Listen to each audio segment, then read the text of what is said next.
let me just start with, where did it all begin for you? How did you get into this? And, how have you progressed your career as well as you have? Well, I think like most people, it started off as, just being a fan. When I was a kid, one thing I do remember was going to Madison Square Garden to see wrestling. I remember my father taking me to the shows, and I was just a fan of it. The Rock was my favorite, and then when Eddie Guerrero became the top Latino star, I was watching. I was believing that Latinos can do it. And I kind of never knew about independent wrestling. I didn't know about New Japan. I didn't know about WCW. I just knew WWF, WWE, that's what I watched. And I think at a certain age I stopped watching because it kind of wasn't the cool thing to do at that age group, that I was in. And when I found professional wrestling again, it was very random. I was in Target with my daughter. She knocked over some Blu-rays, and one of them just so happened to be The Rock's top 10 greatest matches. Nice. And I bought it, and I went home and I started watching it.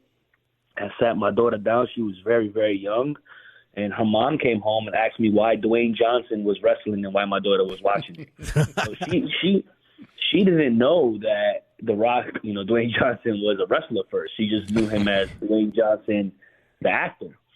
And so I looked it up. She told me she had never watched it. She said her brother used to watch it, but she never really did. And WWE was coming to town like that following week, so I hired a babysitter, got us tickets, and we went to go watch a live show. This was in 2014. And it was my first time watching wrestling in a very, very long time. And so when I was there, I ran into somebody else that I knew that told me they was training to be a wrestler, and that's how it all started. My daughter's mom, she actually paid for my first few months of training, to chase this crazy dream. And I knew I was good, I wasn't good then because sometimes I watch my old matches and I'm like, what was that? But I knew I was good enough, and I knew I had the charisma that you can't teach.